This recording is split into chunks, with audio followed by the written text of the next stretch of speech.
ಹೇಳಿ. ಮಾನ್ಯ ಅಧ್ಯಕ್ಷರೇ, ವಿರೋಧ ಪಕ್ಷದ ನಾಯಕರು ಬಹಳ ಆಕ್ರೋಶದಿಂದ ಮಾತಾಡಿದ್ದಾರೆ.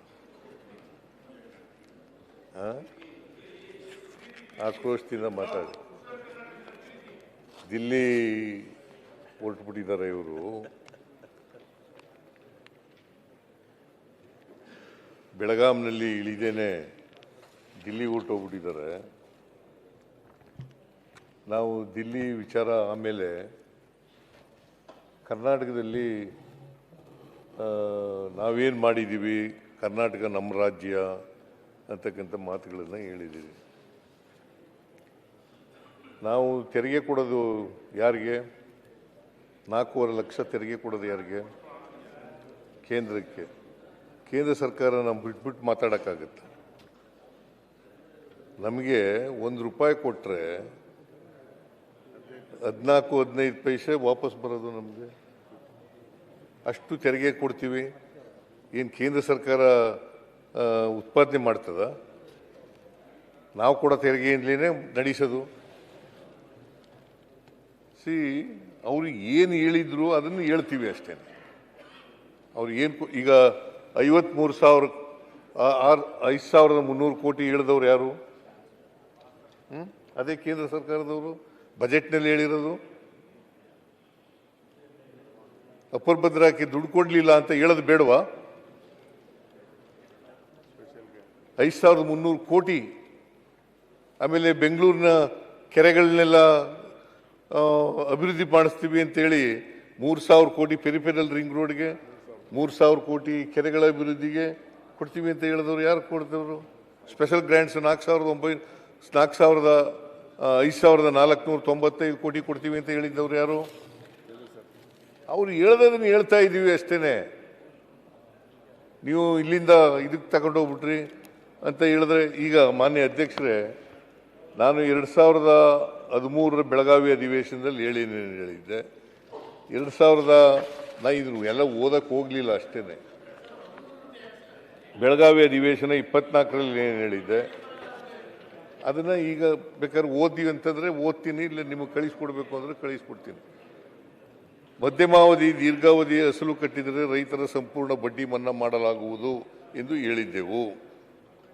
ಮಾರ್ಚ್ 2024ವರೆಗೆ 36,146 ರೈತರಿಗೆ 239 ಕೋಟಿಗಳ ಬಡ್ಡಿಯನ್ನು ಮನ್ನಾ ಮಾಡಿದ್ದೇನೆ. ಧಾರವಾಡದಲ್ಲಿರುವ ವಾಲ್ಮೀಕಿ ಸಂಸ್ಥೆಯನ್ನು 2 ಕೋಟಿಗಳ ಮೊತ್ತದ ಅನುದಾನದೊಂದಿಗೆ ಜಲ ನಿರ್ವಹಣೆ ಉನ್ನತ ಕೇಂದ್ರ centre for excellence in water management ಎಂದು ಉನ್ನತೀಕರಿಸಲಾಗುವುದು. ದಿನಾಂಕ 5/7/2021 ಅಧಿಸೂಚನೆ ಹೊರಡಿಸಿ ಅನುಷ್ಠಾನ ಮಾಡಲಾಗಿದೆ. ಇದೆಲ್ಲ 23ರಲ್ಲಿ ಹೇಳಿರೋದು ಅಧಿವೇಶನದಲ್ಲಿ, ಬೆಳಗಾವಿ ಅಧಿವೇಶನ. ಸ್ಥಳೀಯ ಉದ್ಯೋಗಾವಕಾಶ ಒದಗಿಸುವ ಸಲುವಾಗಿ ಬೆಳಗಾವಿ ಸಮೀಪ ಸುಮಾರು 2,000 ಎಕರೆ ಪ್ರದೇಶದಲ್ಲಿ ಹೊಸ ಕೈಗಾರಿಕಾ ಪ್ರದೇಶವನ್ನು ಹಾಗೂ 500 ಎಕರೆ ಪ್ರದೇಶದಲ್ಲಿ ಫೌಂಡ್ರಿ ಕ್ಲಸ್ಟರ್ ಅನ್ನು ಸ್ಥಾಪಿಸಲಾಗುವುದು ಹೇಳಿದೆವು. ಈಗಾಗಲೇ ಬೆಳಗಾವಿ ಜಿಲ್ಲೆ ಹುಕ್ಕೇರಿ ತಾಲೂಕು ಒಂಟಮುರಿ ಗ್ರಾಮದಲ್ಲಿ ಒಟ್ಟು 3,880 ಎಕರೆ 26 ಗುಂಟೆ ಜಮೀನು ಮಂಜೂರು ಮಾಡಲಾಗಿದೆ. ಆದರೆ ನ್ಯಾಯಾಲಯದಲ್ಲಿ ತಡೆಯಾಜ್ಞೆ ಇರುವುದರಿಂದ ತುಸು ವಿಳಂಬವಾಗಿದೆ. ಇವನ್ನೆಲ್ಲ 23ರಲ್ಲಿ ಹೇಳಿದ್ದದು ಈ ಭರವಸೆಗಳು. ರಾಯಚೂರಿನಲ್ಲಿ ಹತ್ತಿ ಉತ್ಪಾದನೆ ಹೆಚ್ಚಾಗಿ ನೀವು ಪ್ರಸ್ತಾಪ ಮಾಡಿದ್ರಿ. ಈಗ ಹತ್ತಿ ಹೆಚ್ಚಾಗಿರುವುದರಿಂದ ಉತ್ಪಾದನೆ ಹೆಚ್ಚಾಗಿ ಆರ್ಥಿಕ ಅಭಿವೃದ್ಧಿ ಮತ್ತು ಸ್ಥಳೀಯರಿಗೆ ಉದ್ಯೋಗಾವಕಾಶ ಕಲ್ಪಿಸಲು ಹತ್ತಿ ಆಧಾರಿತ ಕೈಗಾರಿಕೆಗಳಿಗೆ ಸ್ಥಾಪನೆಗೆ ವಿಶೇಷ ಒತ್ತು ನೀಡಲಾಗುವುದು ಎಂದು ಹೇಳಿದ್ದೆವು. ನಾನೇ ಹೇಳಿದ್ದೆ. ರಾಯಚೂರಿನಲ್ಲಿ ಸಾರ್ವಜನಿಕ ಖಾಸಗಿ ಸಹಭಾಗಿತ್ವದಲ್ಲಿ ಜವಳಿ ಪಾರ್ಕ್ ಅನ್ನು ಸ್ಥಾಪಿಸಲು 24-25ನೇ ಸಾಲಿನ ಆಯವ್ಯಯದಲ್ಲಿ ಘೋಷಣೆ ಮಾಡಲಾಗಿದೆ. ಅದರಂತೆ ರಾಯಚೂರು ಬಳಿ ಸರ್ವೆ ನಂಬರ್ 928ರಲ್ಲಿ 15 ಎಕರೆ ಸರ್ಕಾರಿ ಜಮೀನನ್ನು ಕೈಮಗ್ಗ ಮತ್ತು ಜವಳಿ ಇಲಾಖೆಗೆ ನೀಡಲಾಗಿದೆ. ಜವಳಿ ಪಾರ್ಕ್ ಕಾಮಗಾರಿ ಸ್ಥಾಪನೆ ಟೆಂಡರ್ ಕರೆಯಲಾಗುತ್ತಿದೆ. ವಿಜಯಪುರದಲ್ಲಿ ಉತ್ಪಾದನಾ ಕ್ಲಸ್ಟರ್ ಅನ್ನು ಅಂದಾಜು 1,500 ಎಕರೆ ಪ್ರದೇಶದಲ್ಲಿ ಸ್ಥಾಪಿಸಲಾಗುವುದು ಹೇಳಿದ್ದೆವು. ವಿಜಯಪುರ ಜಿಲ್ಲೆ ಕೋಲಾರ ತಾಲೂಕಿನ ಮುಳವಾಡ ಗ್ರಾಮದಲ್ಲಿ 3,230 3 ಗುಂಟೆ ಎಕರೆ ಜಮೀನನ್ನು ಭೂ ಸ್ವಾಧೀನಪಡಿಸಿಕೊಳ್ಳಲಾಗಿದೆ. ಸದರಿ ಜಮೀನಿನಲ್ಲಿ 1120.36 ಎಕರೆ ವಿಸ್ತೀರ್ಣದಲ್ಲಿ ಕೈಗಾರಿಕಾ ಪ್ರದೇಶವನ್ನು ಅಭಿವೃದ್ಧಿಪಡಿಸಿದ್ದು, ಇಲ್ಲಿವರೆಗೆ 71 ಎಕರೆ ಜಮೀನನ್ನು 57 ಉದ್ದಿಮೆದಾರರಿಗೆ ಹಂಚಿಕೆ ಮಾಡಲಾಗಿರುತ್ತದೆ.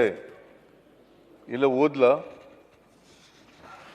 ಇವೆಲ್ಲ ನಾವು ನಾವು ಮಾನ್ಯ ಅಧ್ಯಕ್ಷರೇ, ಇವ್ರ ಥರ 600 ಭರವಸೆಗಳನ್ನು ಕೊಟ್ಟು 60 ಭರವಸೆಗಳನ್ನು ಈಡೇರಿಸ್ತಕ್ಕಂಥ ಕೆಲಸ ಮಾಡಿಲ್ಲ.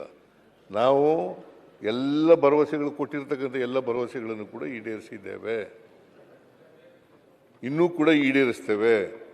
ಏನು 23ರ ಅಧಿವೇಶನದಲ್ಲಿ ಏನು ಕೊಟ್ಟಿದ್ದೆ ಮಾತುಗಳು, 24ರ ಅಧಿವೇಶನದಲ್ಲಿ ಏನು ಮಾತು ಕೊಟ್ಟಿದ್ದೆ, ಈಗ 25ರಲ್ಲಿ ಏನು ಕೊಡ್ತಾ ಇದ್ದೀನಿ, ಅವೆಲ್ಲನೂ ಕೂಡ ಈಡೇರಿಸ್ತೇವೆ. ನಾನು ಯಾಕೆ ನಂಜುಂಡಪ್ಪನವರು ವರದಿ ಪ್ರಸ್ತಾಪ ಮಾಡಿದೆ ಅಂತಂದರೆ, ಎಸ್.ಎಂ. ಕೃಷ್ಣ ಅವರು ಕಾಂಗ್ರೆಸ್ ಮುಖ್ಯಮಂತ್ರಿ. ಈಗ ಪ್ರಾದೇಶಿಕ ಅಸಮಾಧಾನವನ್ನು ಹೋಗ್ಬೇಕು ಅಂತೇನೆ ಮಾಡಿದ್ದು. ಅದನ್ನು ನಂಜುಂಡಪ್ಪನವರು ವರದಿ ಕಮಿಟಿಯನ್ನು ಮಾಡಿದವರು ಯಾರು? ಕಾಂಗ್ರೆಸ್ಸಿನ ಮುಖ್ಯಮಂತ್ರಿ. ಈಗ ಗೋವಿಂದರಾವ್ ಕಮಿಟಿಯನ್ನು ಮಾಡಿರೋರು ಯಾರು? ನಾವೇನೆ. ಇವರೇನು ಮಾಡಿದರು?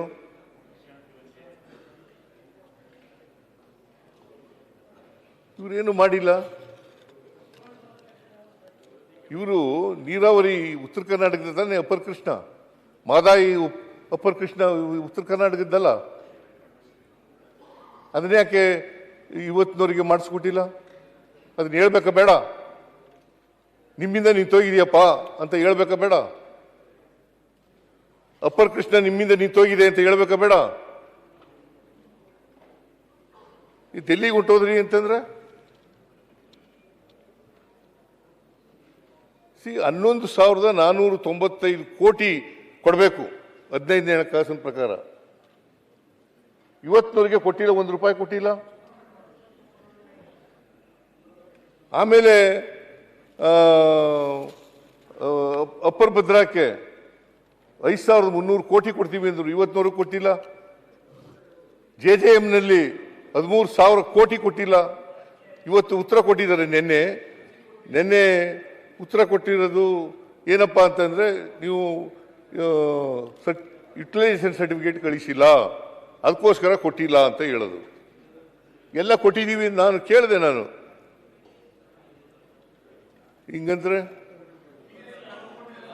PSC ಚೇರ್ಮನ್ ಇದ್ದೆ ನಾನು 2.5 ವರ್ಷ. PSC ಒಳಗೆ ನಿಮ್ಮ ಅಧಿಕಾರಿಗಳು ಯುಟಿಲೈಸೇಷನ್ ಸರ್ಟಿಫಿಕೇಟ್ ಕೊಟ್ಟಿದ್ದಕ್ಕೆ ಲ್ಯಾಪ್ಸ್ ಆಗಿದೆ ಅಂತ ಹೇಳ್ಯಾರ. It is not refundable. For your kind information, it is not refundable. It has been already lapsed. ನಾನು ರೂರಲ್ ಡೆವಲಪ್ಮೆಂಟ್ ಮಿನಿಸ್ಟರ್ನ ಕೇಳಿದೆ. ನಾನು ಈಗ ನಿನ್ನೆ ಈ ಥರ ಸೋಮಣ್ಣವರು ಉತ್ತರ ಕೊಟ್ಟಿದ್ದಾರೆ. ಎಂಥದ್ದು RC ಪಾಟೀಲ ನಿಮ್ಮ ಮಂತ್ರಿಗಳು ಉತ್ತರ ಕೊಟ್ಟಿದ್ದಾರೆ. ಹೌದು sir, RC Patil. RC Patil. ಹೌದು ಸರ್, RC ಪಾಟೀಲ್. ಆಮೇಲೆ ನೀವು ಹೇಳಿ.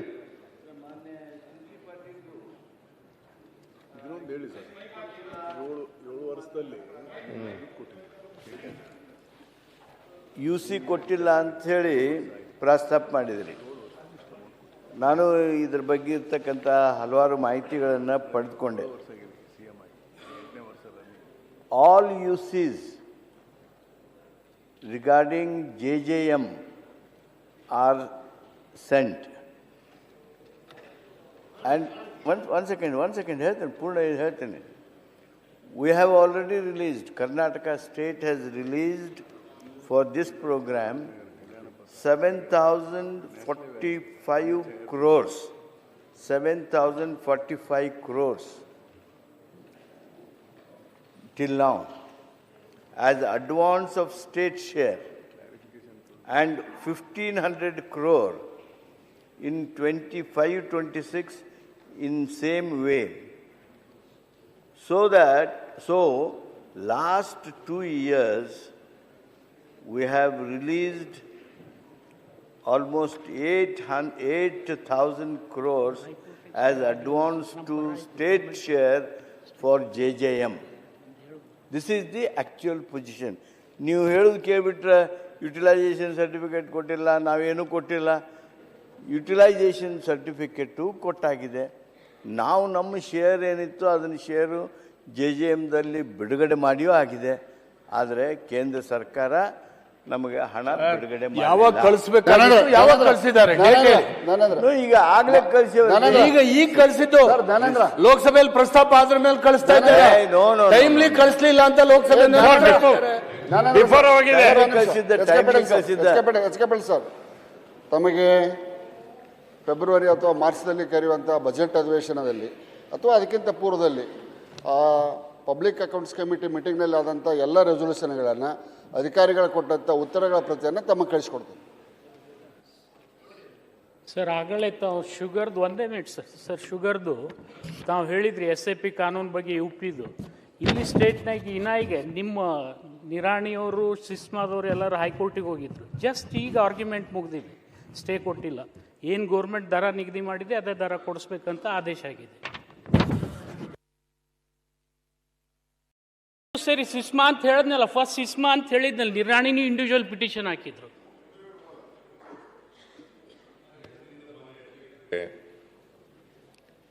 ನಾವು ನಂಜುಂಡಪ್ಪನ ವರದಿ ಯಾಕೆ ಮಾತಾಡ್ತಾ ಇದ್ದೀವಿ ಅಂತಂದರೆ, ಉತ್ತರ ಕರ್ನಾಟಕದಲ್ಲಿ ಅಸಮಾನತೆ ಇದೆ, ಪ್ರಾದೇಶಿಕ ಅಸಮಾನತೆ ಇದೆ ಅಂತೇಳಿ ಚರ್ಚೆ ಆದಾಗ ಮಾಡಿದ್ದದು.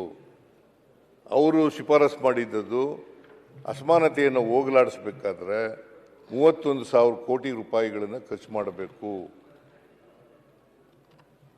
15,000 ಕೋಟಿ ರೂಪಾಯಿಗಳು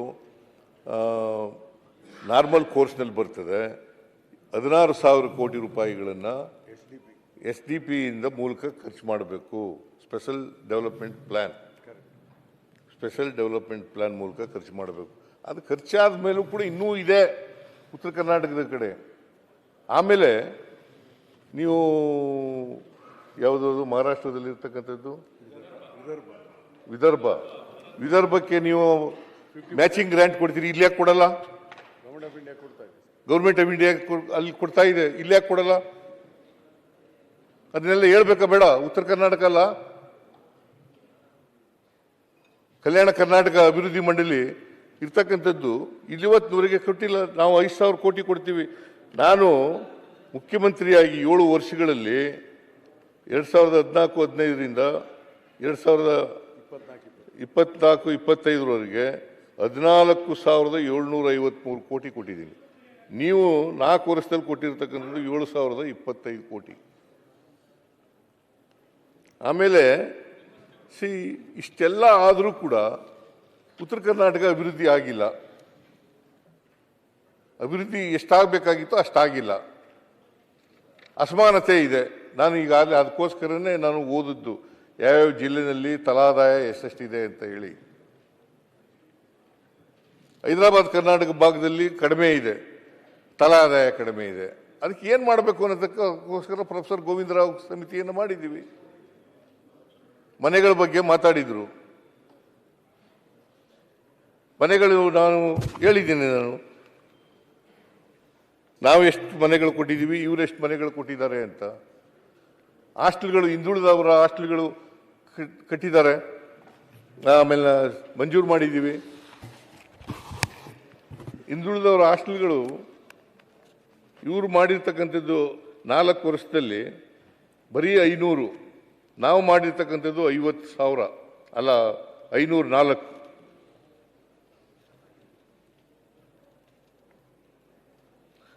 ಹಾಸ್ಟೆಲ್ಗಳ ಸಂಖ್ಯೆ ಬರೀ 5 ಮಾಡಿರೋದು ಇವರು ಇದ್ದಾಗ ಏನು ಮಾಡಿಲ್ಲ. ಆದರೂ ಉತ್ತರ ಕರ್ನಾಟಕದ ಬಗ್ಗೆ ಏನು ಪುಂಖಾನುಪುಂಖವಾಗಿ ಉದ್ದುದ್ದ ಭಾಷಣ ಹೊಡಿತಾ ಇರೋದು. ಮೊನ್ನೆ ಅಧ್ಯಕ್ಷರೇ, ಕೇಂದ್ರ ಸರ್ಕಾರನೂ ಅನ್ಯಾಯ ಮಾಡ್ತಾ ಇದೆ. ಇವರು ಅಧಿಕಾರದಲ್ಲಿದ್ದಾಗಲೂ ಅನ್ಯಾಯ ಮಾಡಿದ್ದಾರೆ. ಇವತ್ತು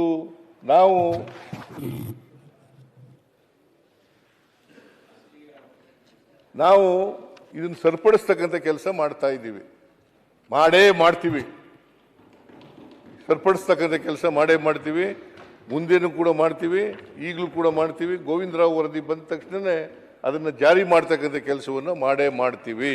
ಅದಕ್ಕೆ ಎಷ್ಟೇ ದುಡ್ಡು ಖರ್ಚಾಗಲಿ ಮಾಡ್ತೀವಿ. ಗೋವಿಂದರಾವ್ ಅವರ ವರದಿಯನ್ನು ಕಾಯ್ತಾ ಇದ್ದೀವಿ. ಅವರು ಜನವರಿನಲ್ಲಿ ಕೊಡ್ತಾರೆ. ಜನವರಿನಲ್ಲಿ ಕೊಟ್ಟ ಮೇಲೆ ಆಮೇಲೆ ವೈನ್ ಬೋರ್ಡು ಪ್ರಗತಿ ಪಥ ರಸ್ತೆ ಇದ್ರ ಬಗ್ಗೆ ಪ್ರಸ್ತಾಪ ಮಾಡಿದ್ದಾರೆ. ಈಗಾಗಲೇ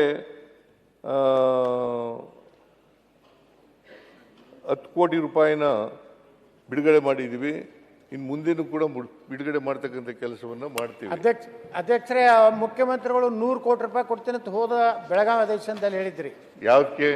ವೈನ್ ಮತ್ತು ದ್ರಾಕ್ಷಾ ಮಂಡಳಿಯ ಇದು ಬಿಜಾಪುರ ನಗರದಲ್ಲಿ. ಅದಕ್ಕೆ ತಾವು ದಯವಿಟ್ಟು 100 ಕೋಟಿ ರೂಪಾಯಿ ತಾವೇ ಇದೇ ಸದನದಲ್ಲಿ ಮಾತು ಕೊಟ್ಟಿದ್ರಿ. ಪರಿಶೀಲನೆ ಮಾಡಿಕೊಡ್ತೀವಿ. ಮೊನ್ನೆ ಅಧ್ಯಕ್ಷ ಮಾತು ಕೊಟ್ಟಿದ್ರೆ ಡೆಫಿನೆಟ್ ಆಗಿ ಕೊಡ್ತೀವಿ. ಇಲ್ಲ, ತಾವು ರೆಕಾರ್ಡ್ ತೆಗೆದು ನೋಡ್ರಿ. 100 ಕೋಟಿ ಕೊಡ್ತೀನಿ ತಾವಾಗೆ ಸ್ವಯಂ ಪ್ರೇರಣೆವಾಗಿ ತಾವು ಹೇಳಿದ್ದೀರಿ. ದಯವಿಟ್ಟು 100 ಕೋಟಿ ರೂಪಾಯಿ ಬಿಡುಗಡೆ ಮಾಡಿದ್ರೆ. ಯತ್ನಾಳ್ ಅವರೇ, ಅವ್ರು ಹೇಳಿ ಮಾತು ಕೊಟ್ಟಿದ್ದ ಕೊಡ್ತೇವೆ ಅಂತ ಹೇಳಿದ್ದಾರೆ, ಮುಗಿತಾರೆ. ನಾನು ಏನು ಮಾತು ಕೊಡ್ತೀನಿ ಅದನ್ನು ನಡೆಸ್ತೀವಿ. ಯಾವತ್ತೂ ಹಿಂದೆಗಡೆ ಹೋಗೋ ಪ್ರಶ್ನೆನೇ ಇಲ್ಲ. ಉತ್ತರ ಕರ್ನಾಟಕವನ್ನು ಅಭಿವೃದ್ಧಿ ಮಾಡ್ತಕ್ಕಂಥದ್ದು ನಮ್ಮ ಜವಾಬ್ದಾರಿ. ಅದನ್ನು ಮಾಡ್ತೀವಿ ಅಂತಕ್ಕಂಥ ಮಾತುಗಳನ್ನು ಗೋವಿಂದರಾವ್ ರಿಪೋರ್ಟ್ ಬರಲಿ ಅಂತ ಕಾಯ್ತಾ ಇದ್ದೀವಿ. ಅದು ಬಂದ ಮೇಲೆ ಆ ರಿಪೋರ್ಟ್ ಏನು ಹೇಳ್ತದೆ ಅದು ರಿಪೋರ್ಟ್ ಪ್ರಕಾರ ಜಾರಿ ಮಾಡ್ತೀವಿ. ಅಧ್ಯಕ್ಷರ, ಕಿತ್ತೂರು ಕರ್ನಾಟಕ ಮಂಡಳಿ ಒಂದು ಘೋಷಣೆ ಮಾಡಿಬಿಡ್ರಿ. ಈ ವರದಿ ಬಂದ ಮೇಲೆ ಎಷ್ಟು ಹಣ ಬಿಡುಗಡೆ ಮಾಡಬೇಕು ಅನ್ನೋದು ಎಲ್ಲ ಶಾಸಕರಿಗೆ ಹೆಂಗೆ ಕಲ್ಯಾಣ ಕರ್ನಾಟಕದ 100 ಕೋಟಿ ಕೊಟ್ಟಿರಲ್ಲ, ಕನಿಷ್ಠ 50 ಕೋಟಿ ರೂಪಾಯಿ ಕೊಡ್ರಿ ದಯವಿಟ್ಟು.